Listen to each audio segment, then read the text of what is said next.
आत्मवंदन दोस्तों। मेरा नाम प्रीति, PSSM लेसिंग टीम हैदराबाद से आज आप सभी के समक्ष डॉक्टर ब्रेन वाइस की किताब मेनी लाइफ्स मेनी मास्टर्स के ऑडियो 6 में अध्याय 4 को साझा करूंगी। पिछले ऑडियो में हमने जाना था कि कैथलीन का एक जन्म एलिजाबेथ के रूप में था और उनकी मृत्यु हो जाती है। अब हम आगे बढ़ते हैं अध्याय 4 की तरफ, जिसमें कि शुरुआत में ही वह गहरी समाधि में चली जाती है और बोलना शुरू किया। मैं सफ़ेद चौकोर देख रही हूँ जिसके सामने रेतीली सड़क है। घोड़ों पर सवार लोग आगे पीछे जा रहे हैं। कैथलीन हमेशा की तरह धीमी आवाज़ में फुसफुसाई, एक बड़ा घर जिसमें बहुत सारे नौकरों के छोटे छोटे घर हैं। यहाँ बहुत गर्मी है। यह दक्षिण वर्जीनिया में है। सन 1873 में वह एक बच्ची है। उसका नाम एबी है, लेकिन वह काली है। यहाँ घोड़े हैं और बहुत सारी फसलें हैं, कॉर्न और तंबाकू की। उसने और अन्य नौकरों ने बड़े घर की रसोई में खाना खाया। अचानक वह घबरा गई जब उसने देखा कि बड़े घर की रसोई में आग लग गई है। मैंने उसे 1888 तक 15 साल के समय में आगे बढ़ाया। मैंने पुराना ड्रेस पहना हुआ है। मैं एक घर के दूसरे मंजिल में दर्पण की सफाई कर रही हूँ। इस घर के मालिक का नाम जेम्स मैनसन है और उनकी दादी है। मैं उन्हें नहीं पहचानती, ना ही कैथलीन के जीवन काल में। वह मेरे साथ अच्छा व्यवहार करते हैं। मैं यहाँ रहती हूँ और कमरों की सफाई करती हूँ।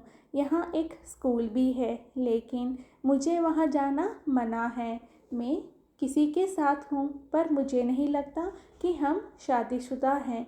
लेकिन हम साथ सोते हैं, पर हम साथ नहीं रहते। लेकिन मुझे यहाँ कोई बच्चा नहीं दिखाई देता। यहाँ बहुत सारे सेबों के पेड़ हैं और बतख है। मुझे दूर थोड़े लोग दिखाई दे रहे हैं। मैं नीचे गिरे हुए सेबों को उठा रही हूँ। अचानक मेरी आंखों में कुछ चुभ रहा है। कैथलीन आंखें बंद करके मुस्कुरा रही थी। यह जलती हुई लकड़ी का धुआं है जो हवा के साथ इस ओर फैल रहा था। पिछले सप्ताह के सत्र के उत्साह के बाद मैं फिर से मृत्यु के बाद की स्थिति के बारे में जानने के लिए उत्सुक था। हम पहले ही 90 मिनट नौकर के रूप में उसके जीवन काल की खोज में लगा चुके थे। अब मैं आध्यात्मिक पाठ के लिए उत्सुक था। मैंने उसे मृत्यु तक आगे बढ़ाया। सांस लेना मुश्किल हो रही है। मेरी छाती में दर्द है, जिसके कारण कैथलीन भी हाँफ रही थी। मुझे ठंड लग रही है, जिससे मेरा शरीर कांप रहा था। यहाँ अजीब खुशबू आ रही है। उन्होंने मुझे पीने के लिए कुछ काढ़ा दिया और छाती पर किसी प्रकार का लेप लगा रहे थे, पर इसका कोई फ़ायदा नहीं रहा। मैं मर गई। अब वह छत तक तैरते हुए बिस्तर में अपने शरीर को देख सकती थी और एक 60 साल की बूढ़ी महिला को देख रही थी। वह बस तैर रही थी, किसी के आने और उसकी मदद करने का इंतज़ार कर रही थी। फिर वह एक प्रकाश के बारे में जागरूक हो गई और खुद को उसकी ओर खींचा हुआ महसूस कर रही थी। प्रकाश तेज और अधिक चमकदार होता जा रहा था। हम चुपचाप इंतज़ार करते रहे। अचानक वह एबी से हजारों साल पहले एक और जीवन काल में प्रवेश कर गई। कैथलीन धीरे से फुसफुसा रही थी। मुझे खुले कमरे में बहुत सारे लहसुन लटके हुए दिखाई दे रहे हैं। मैं इसे सूंघ सकती हूँ। ऐसा माना जाता है कि यह रक्त और शरीर को शुद्ध करता है। आपको हर दिन इसका सेवन करना चाहिए। लहसुन बाहर बगीचे में ऊपर भी है और बहुत सारी जड़ी बूटियाँ हैं, जैसे अंजीर, खजूर और अन्य। मेरी माँ लहसुन और अन्य जड़ी बूटियाँ खरीद रही हैं। घर में कोई बीमार है। इन बूटियों के जड़ों को बस हमें अपने मुंह, कान और अन्य हिस्सों में रखना होता है। आपको बस उसे अंदर रखना है। मैं एक बूढ़े आदमी को देखती हूँ जो गांव में एक चिकित्सक में से हैं। यह आपको बताते हैं कि इसका हमें किस तरह से इस्तेमाल करना है, लेकिन वह खुद इसका इलाज नहीं करते क्योंकि वह इस बीमारी से डरते हैं। हर तरफ लोग मर रहे हैं जिससे सभी दुखी हैं। उन्हें लगता है कि आत्मा इस तरह से नहीं गुजर सकती। यह सब कैथलीन के इस जीवन काल में मृत्यु के बाद की बातें थी। लोग पानी में बाढ़ के कारण बीमार हैं। मुझे भी पानी से कुछ बीमारी है जिससे आपके पेट में दर्द होता है, आपके शरीर से पानी कम हो जाता है। मुझे अभी भी पानी चाहिए, लेकिन यही हमें मार रहा है। मैं अपनी माँ और भाई को देखती हूँ। मेरा भाई बहुत बीमार है और मेरे पिता की पहले ही मृत्यु हो चुकी थी। मैंने उसे समय पर आगे बढ़ाने से पहले रोक दिया। जिस तरह से उसकी मृत्यु के बारे में धारणाएं और उसके बाद का जीवन हर बार इतना बदल गया कि मैं चौंक गया। लेकिन मृत्यु का अनुभव बहुत सामान्य था। हर बार मृत्यु के बाद शरीर छोड़ देना और ऊपर तैरना, फिर प्रकाश का इंतज़ार करना और उसकी ओर खींच जाना था। वह फिर किसी के आने और उसकी मदद करने का राह देखती रहती।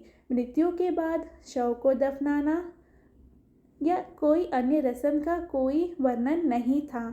ऐसा लग रहा था जैसे वह एक दरवाजे या एक जीवन से दूसरे जीवन में प्रवेश कर रही थी। भूमि बंजर है और बहुत सूखी है। मेरे एक भाई की मृत्यु हो गई है। मैं बेहतर महसूस कर रही हूँ, लेकिन अभी भी मुझे दर्द हो रहा है। हालांकि वह अधिक समय तक जीवित नहीं रही। वह बीमार थी और लहसुन या अन्य जड़ी बूटियों की कोई भी मात्रा उसे मरने से नहीं रोक सकी। जल्द ही वह अपने शरीर के ऊपर तैर रही थी, प्रकाश की ओर खींच गई थी। वह धैर्यपूर्वक किसी के आने का इंतज़ार करने लगी। उसका सिर दोनों तरफ धीरे धीरे लुढ़कने लगा, मानो वह किसी को देख रही हो। उसकी आवाज़ फिर से कर्कश और तेज हो गई। वे मुझे बताते हैं कि यहाँ बहुत सारे देवता हैं क्योंकि भगवान हम सब में हैं। इसके बाद उसने जो कहा उससे मैं बहुत चौंक गया। तुम्हारे पिता और बेटा जो बहुत छोटा है वे यहाँ हैं।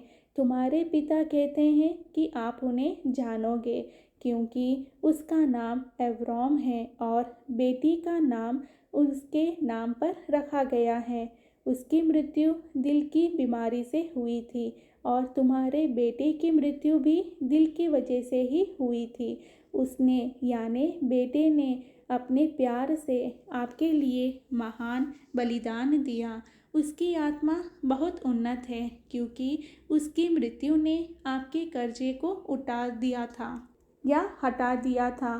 साथ ही वह आपको दिखाना चाहता था कि दवा केवल एक सीमित तक काम करती है। कैथलीन ने बोलना बंद कर दिया। तब मैं भी इन बातों को सुलझाने की कोशिश कर रहा था और मैं भी मौन में बैठ गया। मैं चकित था। कैथलीन मेरी निजी जिंदगी के बारे में कैसे जानती है? तो मास्टर्स, आज बस यहीं तक। आगे हम जानेंगे कि कैसे कैथलीन ने डॉक्टर के जीवन के बारे में बताया। तो थैंक यू मास्टर्स।